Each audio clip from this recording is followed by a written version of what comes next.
It is important, I think, when you look at the number of trucks that are on the highway, you're now bringing fuel into an area in a much safer environment by rail. And it does help our economy. It creates jobs. It creates a tax base. We're learning more about a proposed fuel depot in Flagler County. Belvedere Terminals is building a fuel depot and distribution plant with a storage capacity of 12.6 million gallons on a 78-acre site off US 1 near Palm Coast Water Treatment Plant 1.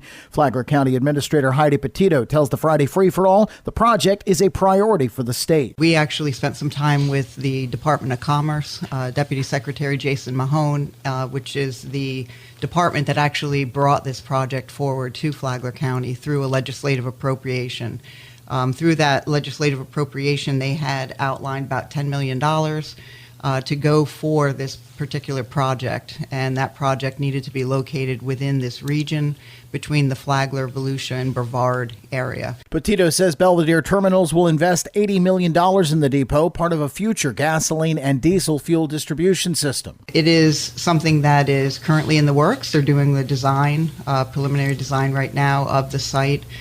They had located an industrial site in Palm Coast. It's along the rail off of PB grade, and we've been working with them to move that project forward. Petito says having that storage available locally will help the region be more resilient from future storms or hurricanes. When you look at the state of Florida and you look at the supply chain and where that fuel comes from across the Gulf, it is dependent on the weather. So when you have storms and you have weather events, those ships cannot come into the port to deliver fuel, which is a problem because in the state of Florida, typically you only have a day or two of fuel supply.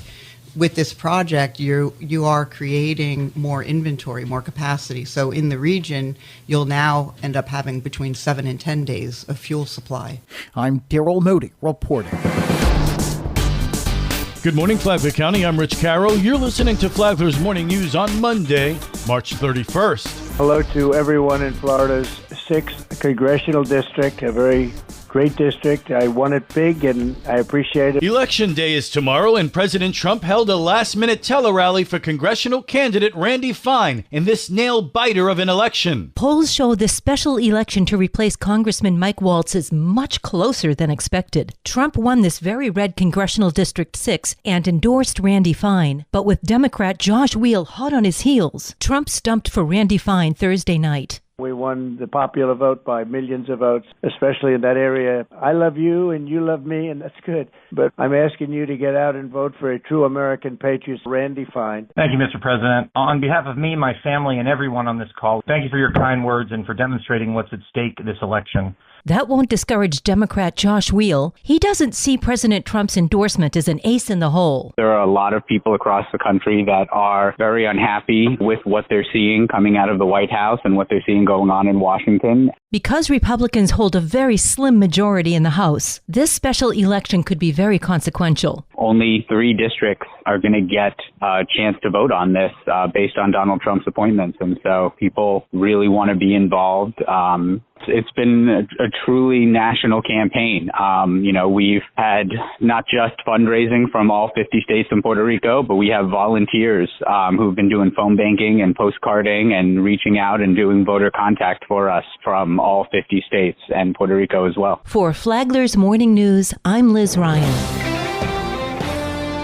This local news is a service of Flagler County's Toyota dealer, Beaver Toyota, US 1 St. Augustine, here to wow you.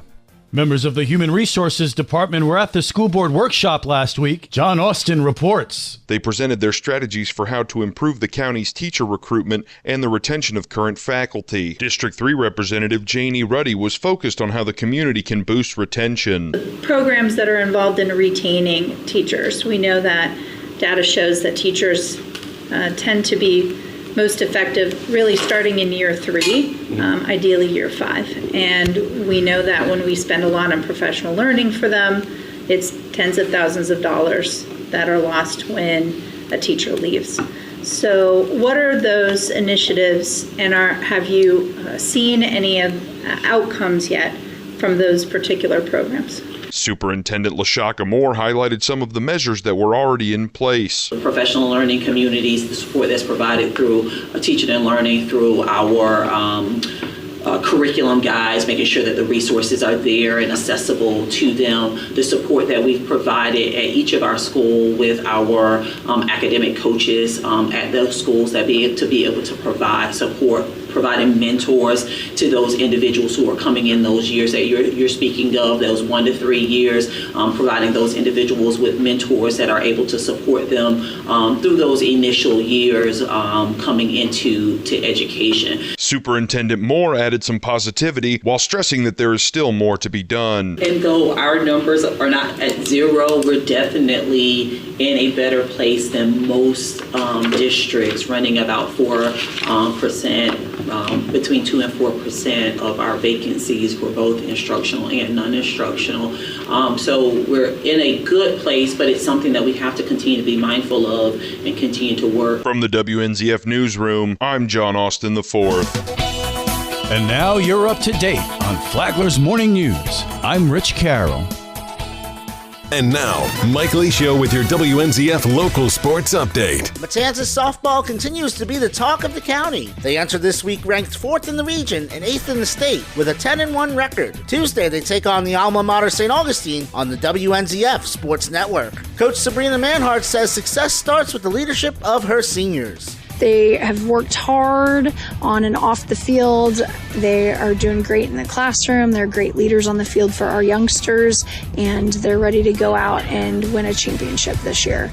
Junior Mackenzie Manhart enters on an 11-game hitting streak. Sabrina on coaching her daughter. It's been a blast. It's very difficult to coach your child and treat her like everybody else, and it is a challenge that I have enjoyed, though, and it's been just a delight to be on the field with her. She knows I mean business, obviously, and what softball means to me, and I'm really thankful that she and I get to enjoy this experience together. First pitch is at 6 p.m. Watch live on the WNZF Facebook page and the Flagler Radio YouTube channel. At the True Team Track and Field Championships this weekend at Bartram Trail, FPC thrower Maya Tyson set a school record in the discus with a throw of 37.11 meters. Qualifiers for this week's boys weightlifting regionals were announced, and FPC had 13 boys advance. Late Thursday scores: Matanzas Flag 20, Cornerstone 6, FPC girls lacrosse 17, Atlantic Coast 12. Baseball results from Friday: Bishop Snyder 10, FPC 9. The Dogs are at Spruce Creek tonight to start the 5-star tournament. Seabreeze 3, Matanzas 2. Pirates are at the alma mater today. University takes on FPC in flag football tonight.